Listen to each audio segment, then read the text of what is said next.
Chauncey, how important was it, or is it at all important for Scoot to have a game like that kind of on the backs of the other two, where had great first halves, but second halves were a little difficult for him?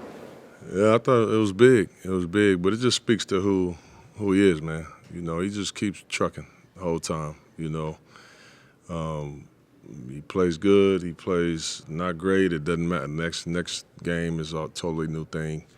I was happy to see him, you know, come and really dominate the game today and take care of the ball. You know, one turnover, you know, was the big thing, my big takeaway for him, especially against a team like that pressures and turns you over and, you know, plays very physical. I just thought it was a great game from Scooty. Did you give him any coaching after last night, you know, with the turnovers? Did you have any discussion going into tonight in terms of preparation? No, we didn't.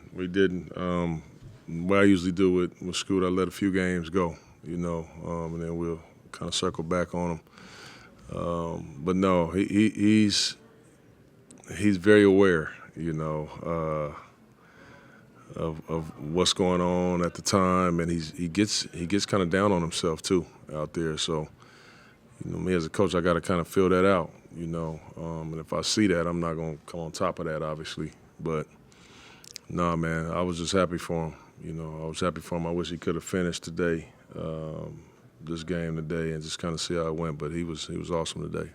What exactly happened with Jabari and DA?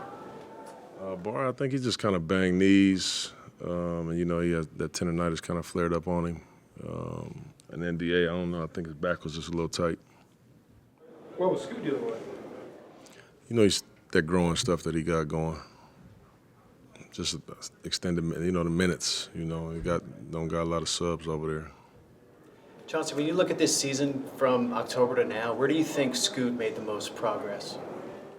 I think just understanding two things. Understanding the actual NBA game and where he was going to get his opportunities at, you know, learning how to navigate pick and rolls when he's knowing people that are going up under him, you know. I think his confidence is way up on his shot. You know, his balance is so much better on his shot. But secondly, just understanding his opponents, you know, and other teams and coverages and things like that. And those things take a while, to be honest with you, and I think he's come a very long way in understanding those things. And building on that, what do you think is the biggest things for him to work on this summer? A few things, you know, obviously to continue to work on his shooting, but finishing is a big thing for him because he's going to be able to get to the paint versus anybody. But being able to finish around that basket, he's going to be the type of player that's going to be putting a lot of pressure on the paint and on the rim. And when you get there, you want to be able to finish at a high level. So I think that's an area that he'll be focusing on this summer. Is there something technically he needs to get better at with that? Well, it's really repetition, and it's really knowing what finishes you need, you know. You know, sometimes it's layups, sometimes it's high layups, sometimes it's spinning off the glass, sometimes it's either hand, you know, it's the little floaters around it's a whole package of them that you all just need to work on because you never know what you're going to need in particular games, you know.